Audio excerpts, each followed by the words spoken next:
Looks like they've been digging in the wetland. I mean, I wasn't here, but I know this was all sawgrass, and there was no, and you can tell by the brown foamy looking stuff that somebody's been digging in this wetland. And right there by that bird is their, I believe, work boundary, and they went well beyond it. Looks almost like they did, like there was some kind of spill, and you can see the dirt piled up next to the sides. You know, I'm sure they're trying to keep this water from getting over there where they've put in their, I believe it's called steel pilings. And they vibrated them down in the ground. And I'm sure they're trying to stop the water from getting over there so they can do their work. And look at what they've done to this man's driveway. I mean, I'm sure they're going to repair it when they're done. But where they're driving their track hose across this, it just kind of shows the weight and the compaction of the ground that happens when you drive these large machines across. And on the other side of his driveway is more wetland that I have previous videos of that show that this was all sawgrass and vegetation.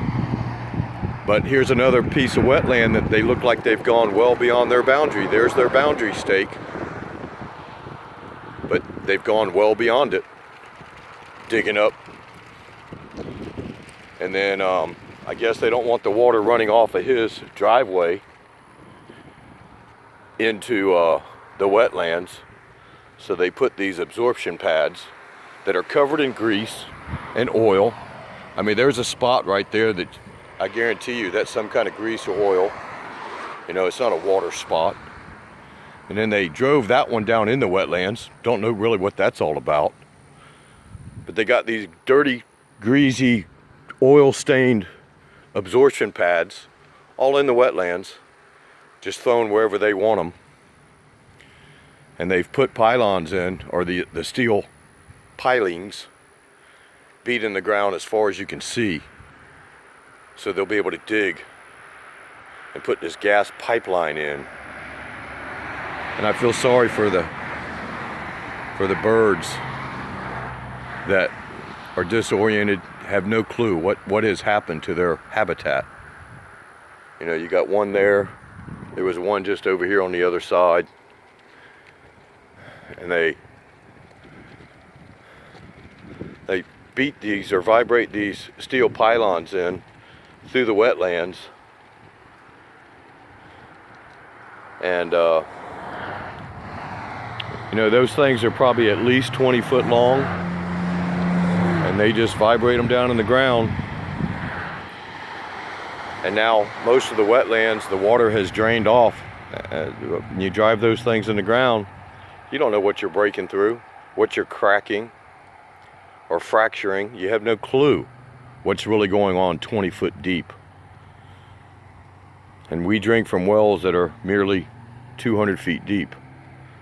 That these wetlands feed our water and act as the filter of our water. But yet they're allowed to stick these dirty absorption pads down in our filter. And our water at our house, and I can only speak for my well, was a pretty good well. We didn't have much iron in our well, nor did we have sulfur smell. Now we have both, heavy iron and a lot of sulfur. And it's, you know, I can't prove that this is the cause of it. It's just, I guess, coincidental that we had good water before all this started.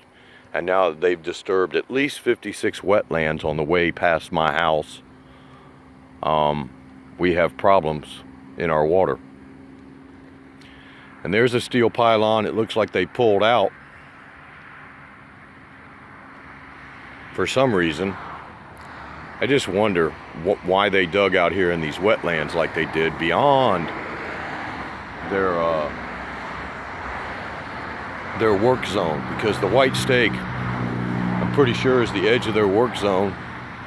And if you line it up with the pile of you see the white flag or the stake with the white ribbon on it, and you go on down and line it up with where their pile of dirt is, where they ruin so much habitat, it's right in line. So that's their work zone.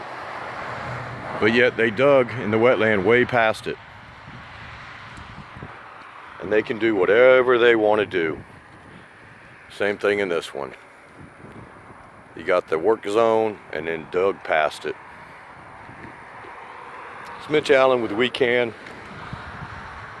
Mad as hell over this pipeline and what it's doing to my water. And who knows what else is going to happen.